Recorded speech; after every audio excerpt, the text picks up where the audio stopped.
தமிழ் திரைப்பட உலகில் மறைக்கவோ முடியாத ஒரு பெரும் ஆளுமை. மிகச்சிறந்த படங்கள் என்று குறிப்பிட்டு சொல்லக்கூடிய படங்களில் எல்லாம் அவர் பங்களிப்பு இருக்கும். குறிப்பாக கன்னி பருவத்திலே, பயணங்கள் முடிவதில்லை, அச்சமில்லை, இப்படி பல படங்களில் அவருடைய பங்களிப்பு இருக்கும். திரைக்கலைஞராக அவரை எல்லோரும் அறிந்திருப்பார்கள். ஒரு மிகச்சிறந்த இலக்கிய ஆர்வலர், எழுத்தாளர், சோதிடக்கலையில் அவர் நிபுணர் என்றுதான் சொல்லணும்.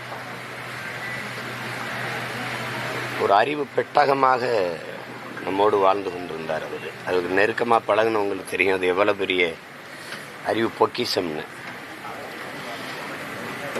பழம்பெரும் திரைக்கலைஞர்கள் அல்ல உலக வரலாற்றில் அறிவியல் அறிஞர்கள், இலக்கிய மேதைகள், இவர்களை பற்றிய நாம் அறிந்திராத அரிய தகவல்கள் எல்லாம் திரட்டி அதை ஒரு நூலாக வடித்து இந்த தலைமுறை பிள்ளைகளுக்கு தந்த ஒரு பெரிய படைப்பாளி. எனக்கு அவர் பரிசுன்னு கொடுத்தது புத்தகங்கள் தான். புத்தகங்கள்னா 1, 2 அல்ல, மூட்டையா சாக்கு பையில கட்டி அனுப்புவார். புத்தகம் அனுப்பியிருக்கேன், வாங்கிக்கேன்று.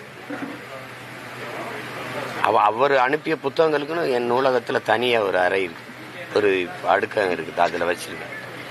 அதில் பெரும்பாலும் எல்லா புத்தகங்களுமே மார்க்சிய லெனினிய சிந்தனைகள் உள்ள புத்தகங்கள் தான்.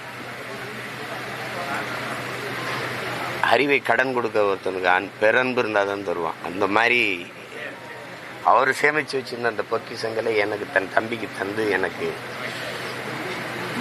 அன்பா தந்தார். அதை 2வது நாங்கள் சந்திக்கும் போதெல்லாம் திரைப்படங்கள் குறித்து பகிர்ந்து கொள்வது, பேசிக்கொள்வது ரொம்ப குறைவு தான்.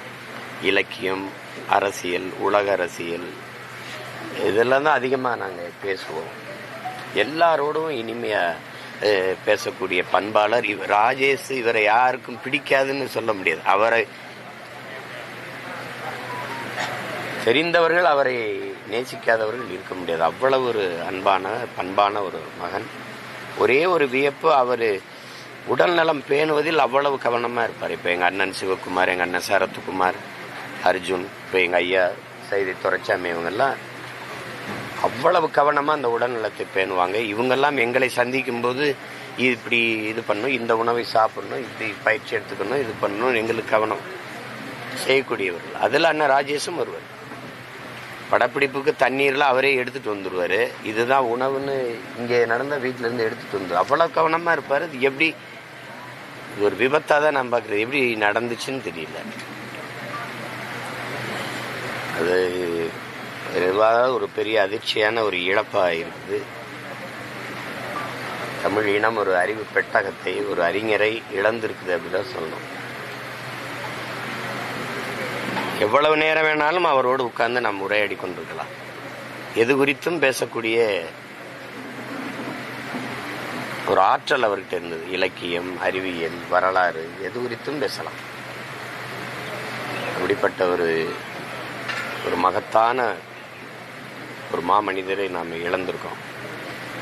இது பெரும் துயரத்தை தருகிறது. அவரை இழந்து வாடுகிற அவருடைய அன்பு பிள்ளைகள், அன்பு உறவுகள்,